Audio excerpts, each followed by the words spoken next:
And so, as we come to the end of day 2 of the Musk versus Trump war over tariffs, Donald Trump, think about this, Donald Trump will be trying to fall asleep tonight, wondering when Elon Musk might be publicly calling him a moron. Something I right here have to confess to having done myself in moments of rhetorical weakness when my imagination doesn't come up with something more elevated to use as an accurate description of Donald Trump. Donald Trump's chief trade advisor, Peter Navarro, will be trying to fall asleep tonight wondering if he will serve as many days in the second Trump administration as he served in federal prison for lying for Donald Trump. Peter Navarro, you might recall, tried to get away with the lie that he did not have to respond to a congressional subpoena from the January 6th committee because he was protected by executive privilege. That was a lie. And at his trial in federal court in Washington, D.C., that lie got him convicted of contempt of Congress and sentenced to federal prison, where he served 120 days. Peter Navarro was a private citizen when he was claiming an executive privilege that did not exist. Peter Navarro now needs 42 more days in the Trump administration to match his 120 days in prison. And right now, Elon Musk is saying everything he can publicly say to get Peter Navarro fired immediately. Every day of Peter Navarro's life is now worse than the day before. Yesterday, Elon Musk's criticism of Peter Navarro was muted compared to today, when Musk's opening line of attack against Donald Trump's chief trade advisor was, "Navarro is truly a moron."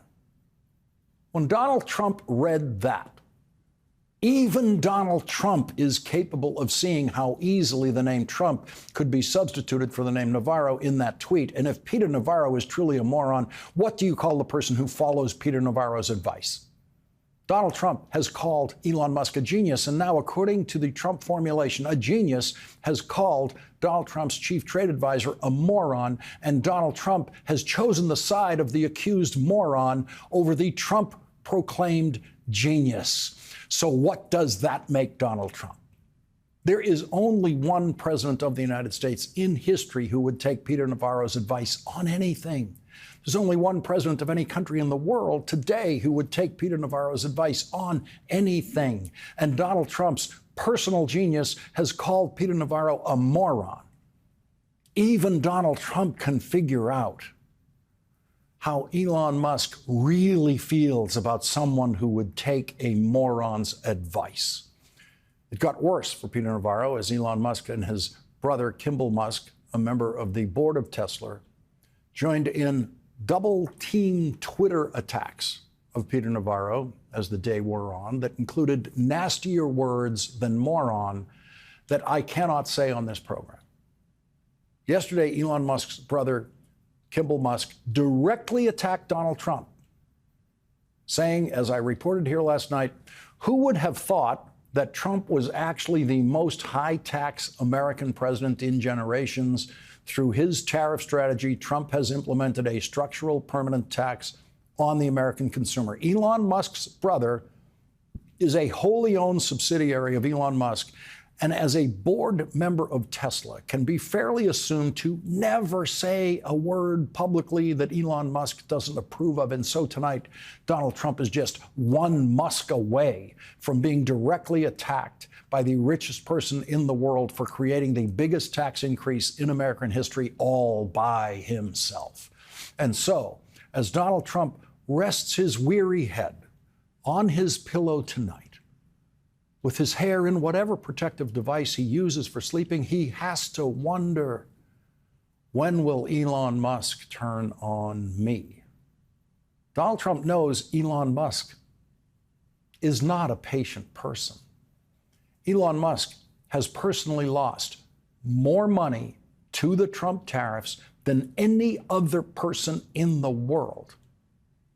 In the first hour of the stock market's opening today, another day when Elon Musk lost more money, Elon Musk tweeted, "Navarro is dumber than a sack of bricks." And then, during the afternoon session when the stock market was sinking badly and Elon Musk was losing even more money once again today, Elon Musk tweeted, "I'd like to apologize to Bricks for calling Peter Navarro dumber than a sack of bricks. That was so unfair to Bricks." To which Kimball Musk immediately jumped in with, "A moment of silence, please, for all the bricks that have been unfairly maligned when being compared to Navarro." So, if Peter Navarro is dumber than a sack of bricks, that makes Donald Trump dumber than a sack of what exactly, according to Elon Musk? We might be days or weeks away from finding out how Elon Musk will publicly complete the sentence, "Donald Trump is dumber than a sack of blank." And so Donald Trump is desperately worried tonight. He is desperately worried about the crashing stock market, which has lost $6 trillion in value, thanks entirely and exclusively to Donald Trump, following the advice of a person called a moron by a person Donald Trump describes as a genius. And now Donald Trump is worried that the person he thinks is a genius is going to be calling him a moron any day now. And Donald Trump is worried that he will then lose access to the unlimited amount of political money the richest person in the world has been willing to give Donald Trump and willing to use in Republican politics to threaten Republicans to stay in line with Donald Trump. Elon Musk's money is the single most important new element in Donald Trump's ability to continue to hold on to Republicans' public loyalty. But that Republican loyalty is beginning to crumble thanks to Donald Trump following the advice of Peter Navarro. We all know just how cowardly every single Republican member of Congress is when it comes to anything involving Donald Trump. And so it is a hugely significant crack in the wall of Trump Republican loyalty tonight that the most senior Republican member of the Senate, Chuck Grassley, who has never been in favor of presidentially imposed tariffs before Donald Trump was elected, has introduced a bill with a total of 7 Republican co-sponsors to limit the president's ability to raise tariffs without Congress's approval. So that's 7 Republicans willing to go public against Donald Trump on tariffs, and 4 more Republicans emerged today in the Senate Finance Committee, which has jurisdiction over tariffs, taking shots at Donald Trump's tariffs during a hearing with the person who is supposed to be the president's chief international trade advisor, United States Trade Representative Jamieson Greer. Here is a sample, just a sample, of what Republican senators were brave enough to say today about the Trump tariffs. If the purpose is to stall on negotiations in order to keep tariffs high for the sole purpose of feeding the U.S. Treasury, I oppose that. Who pays these high tariffs?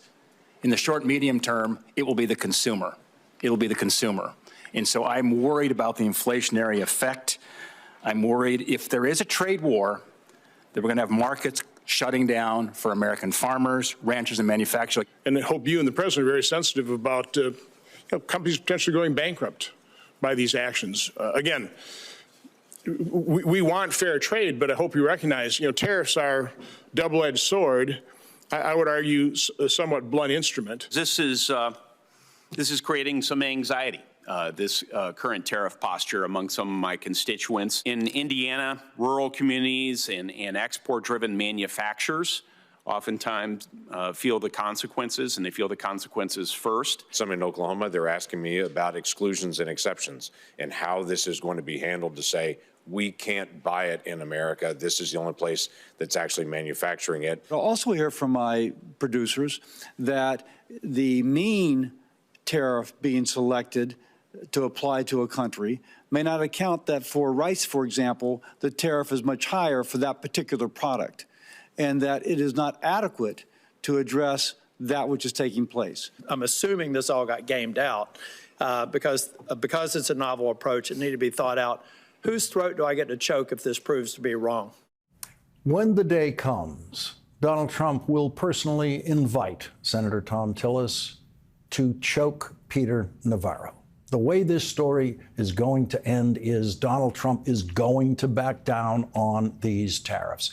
It could take several months for Donald Trump to back down. It could take weeks, it could take days, we don't know. But a year from now, these crazy Trump tariffs will be history, and Republicans will be running away from them as they run for re-election to the United States Senate and to the House of Representatives. And Donald Trump is going to fire Peter Navarro because Wall Street will demand it.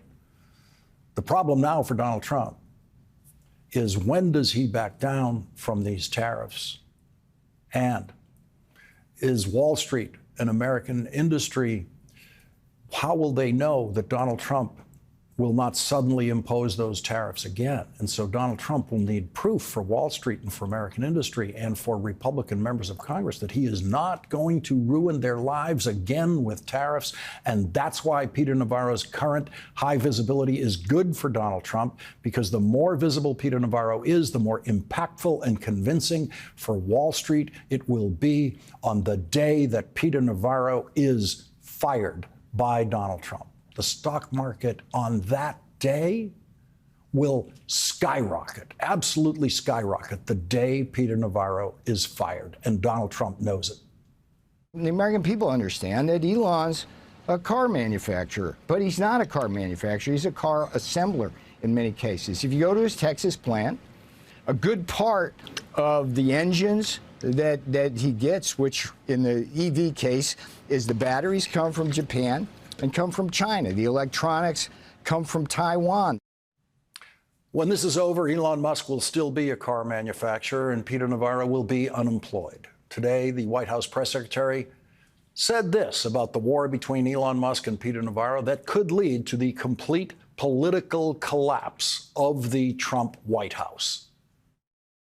Look, these are obviously two individuals who have very different views on trade and on tariffs. Boys will be boys. Boys will be boys. Those two boys have publicly lit the match to what could become the bonfire of the stupidities of the Trump White House.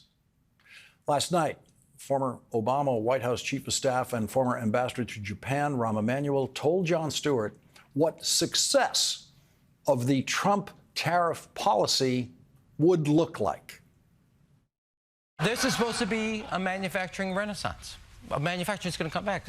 Good screws next to Apple phones, as you said. No. Okay? We're robots. Yeah. Elon Musk has a 20,000 person factory in Shanghai, a 12,000 person factory in Berlin. When those get repurposed back in the United States, this is an incredible success. Until that time, it's an absolute failure. Dan Ives, who has made a lot of money as a strong supporter of Tesla stock for years, has been making the rounds on CNBC and Bloomberg TV this week, telling investors what Elon Musk needs to do next. Look, I mean, it's our view Musk basically needs to leave the government. I mean, because if you look at the brand damage, you just cannot deny it. I mean, I think there's 20% actually permanent brand damage in Europe, 10% at least in the U.S. Unfortunately, Tesla's become a political symbol around the world, but in a bad way, right? I mean, if any frustration toward Trump, DOGE, tariffs, globally, there's one symbol. It's Tesla. Tesla, in my view, it's been a sad few months to watch it, because it's brand destruction by the hour, by the day. Can't deny it. He has to leave government. You need a CEO, Musk, in that seat as CEO of Tesla. You can't be spending 5%, 3%, 2% of your time there and the rest of the government. That's been the frustration, because Musk is Tesla, right. Tesla is Musk. And to Elon Musk, Tesla is much more important than Trump.